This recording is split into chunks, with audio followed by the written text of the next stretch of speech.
Halo teman-teman semua, kembali lagi bersama saya Kelshieva dari Kaleri. Di presentasi kali ini saya akan membahas tentang anatomi fisiologi sistem reproduksi.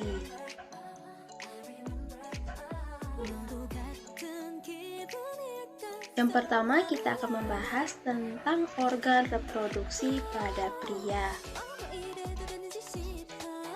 Pada gambar ini merupakan gambar anatomi reproduksi pria. Pada organ reproduksi pria terdapat dua bagian. Yang pertama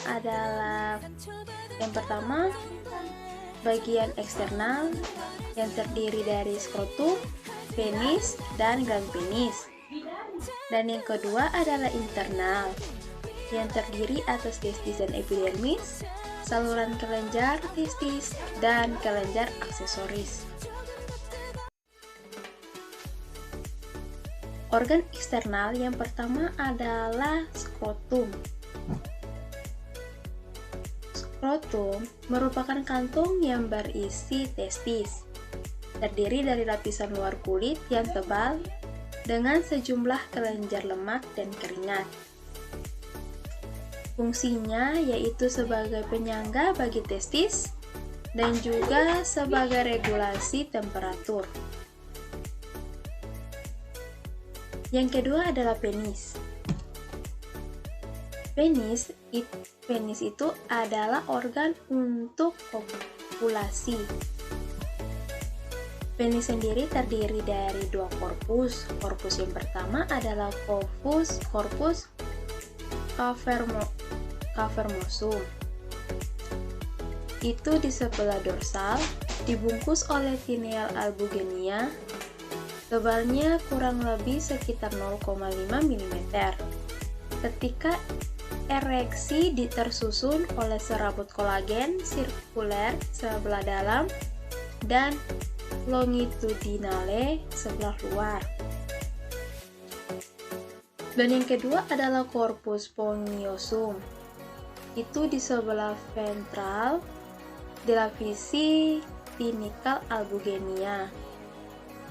Cavernae lebih padat dan kecil. Bagian tengahnya itu ditembus oleh uretra. Dan bagian yang ketiga dari organ eksternal yaitu gland penis. Gland penis disebut kepala penis. Dan juga gland penis ini itu perluasan dari corpus spongiosum sampai jaringan spons dalam penis yang melindungi uretra. Pada bagian gland penis ini juga mengandung banyak pembuluh darah dan saraf yang bersifat sensitif. Terus kulit yang menutupi bagian atas gland.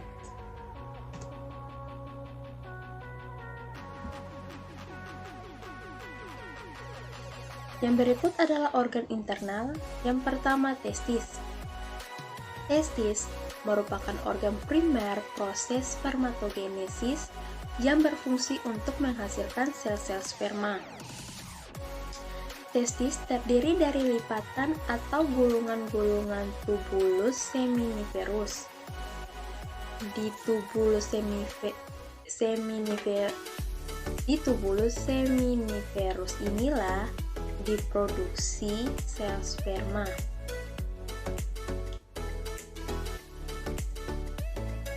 Yang kedua adalah epididymis.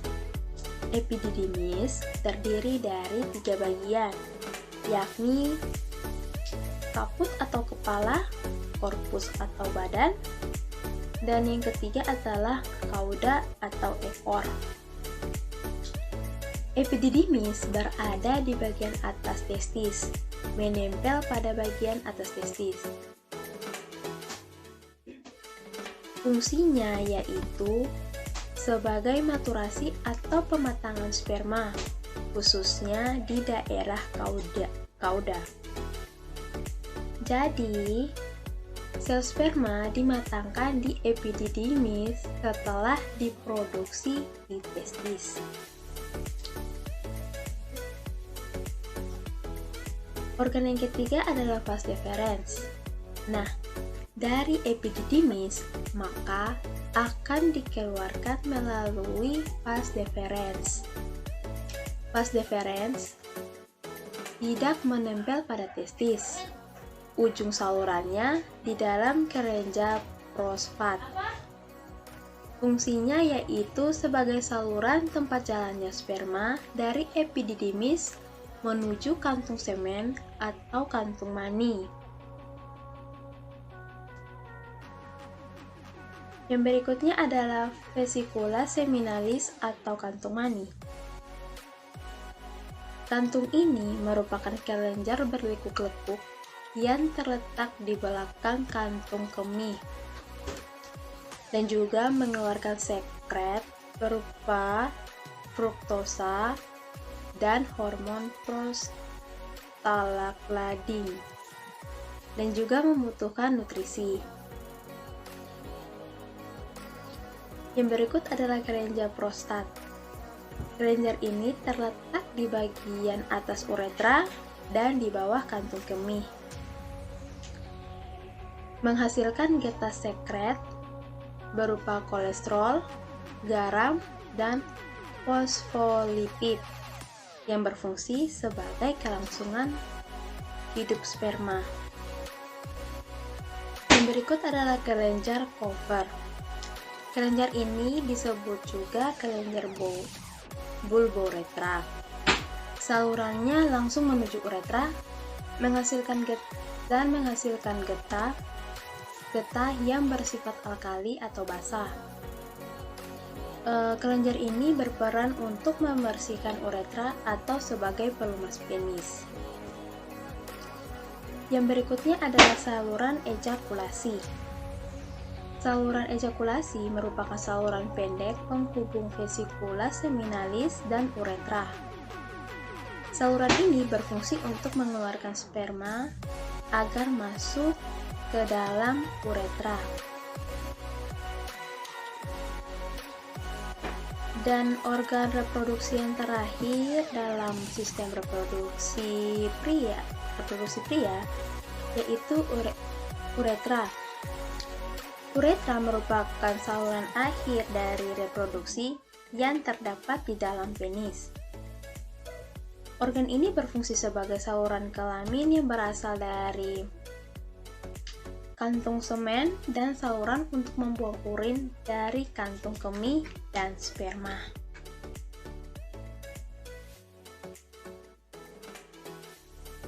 Nah, ini adalah, dan bagian yang kedua adalah organ reproduksi wanita. Organ reproduksi wanita terbagi juga menjadi dua bagian, yaitu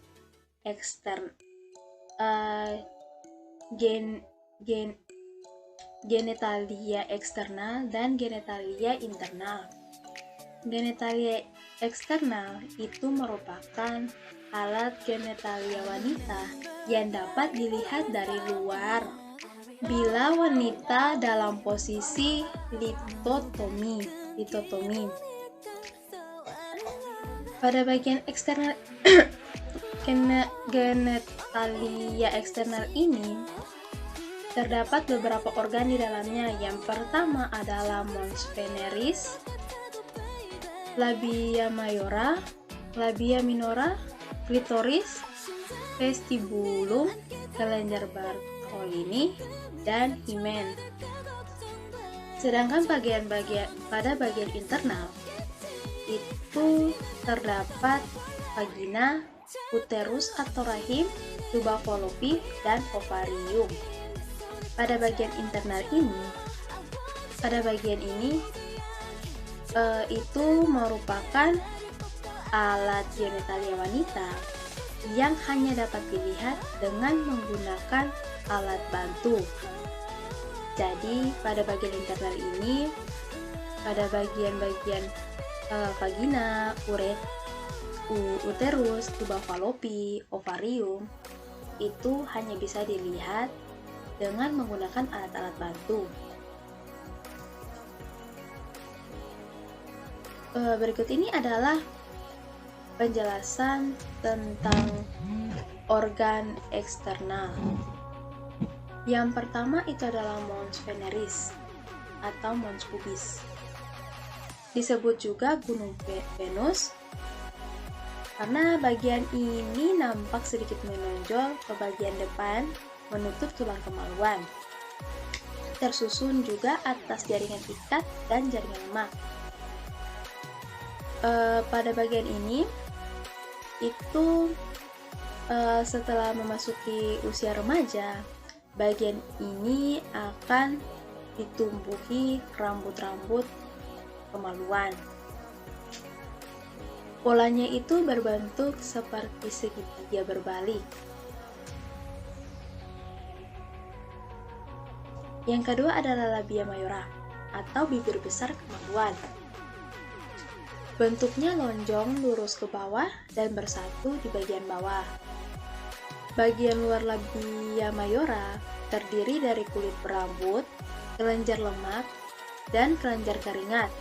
Sedangkan bagian dalam tidak berambut dan mengandung kelenjar lemak. Bagian ini mengandung banyak ujung saraf sehingga sensitif saat berhubungan seks atau hubungan intim. Yang ketiga adalah labia minora atau bibir kecil kemaluan. Organ ini terletak di bagian dalam labia mayora berupa lipatan yang tidak ditumbuhi rambut kemaluan. Bagian depannya mengelilingi klitoris. Kedua labia ini mempunyai pembuluh darah sehingga menjadi besar saat keinginan seks bertambah. Labia ini analog dengan kulit skrotum pada pria. Yang keempat adalah klitoris. Klitoris merupakan bagian yang erektil seperti penis pada pria. Mengandung banyak pembuluh darah dan serat saraf sehingga sangat sensitif saat berhubungan seks atau berhubungan intim. Yang berikutnya adalah vestibulum atau rongga kemaluan. Pada bagian kelamin ini dibatasi oleh kedua labia kanan sampai kiri dan bagian atas oleh klitoris serta bagian belakang pertemuan labia minora. Pada bagian vestibulum terdapat muara vagina atau liang senggama, saluran kencing, kelenjar Bartolini, dan kelenjar Skene.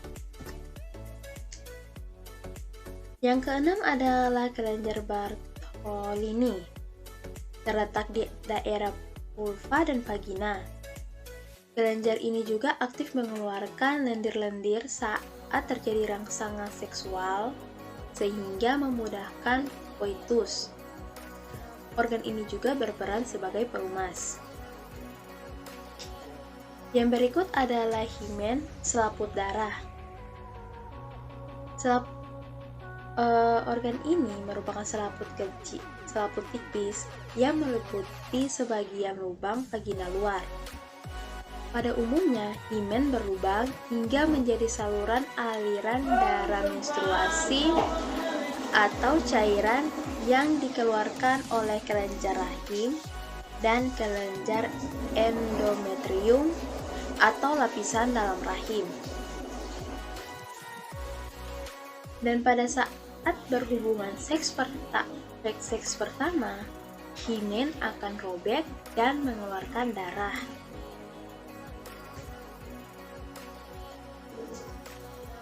Yang berikut adalah organ internal.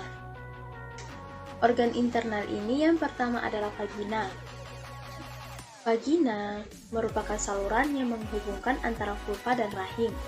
Panjangnya sekitar 8-10 cm antara kandung kemih dan rektum. Memiliki fungsi penting sebagai sarana hubungan seksual, saluran untuk mengalirkan lendir dan darah menstruasi, dan jalan lahir. Vagina tidak mengeluarkan sekret, melainkan sekret berasal dari rahim. Yang kedua, rahim atau uterus. Bentuknya seperti buah pir, berat sekitar 30 gram. Terletak di antara rektum, yaitu bagian usus sebelum dubur, dan kandung kemih. Uterus terdiri dari dua bagian, yaitu badan rahim atau corpus uteri dan leher rahim cervix uteri. Badan rahim atau corpus uteri itu bagian rahim yang berbentuk seperti segitiga pada bagian atas. Kalau pada leher rahim atau cervix uteri, bagian rahim itu berbentuk silindris.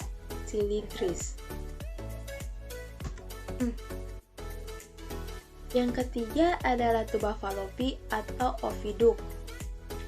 Tuba falopi atau oviduk merupakan organ tubulomuskuler dengan panjang sekitar 12 cm dan diameternya antara 3-8 mm. Fungsi dari tuba falopi antara lain yaitu menangkap dan membawa ovum yang dilepaskan oleh tuba falopi. Yang kedua, tempat konsepsi dan fertilisasi. Dan yang ketiga, tempat pertumbuhan hasil fertilisasi sebelum masuk ke dalam uterus. Yang berikutnya adalah ovarium. Ovarium berbentuk oval dan terletak pada dinding panggul bagian lateral yang disebut fossa ovarium. Ovarium terletak di kiri dan kanan. Kelenjar reproduksi primer yang berfungsi itu sebagai penghasil ovum dan hormon seks. Di dalamnya ada estrogen dan progesteron. Nah, baik teman-teman sekalian, itu adalah penjelasan singkat mengenai anatomi fisiologi sistem reproduksi. Sekian dan terima kasih.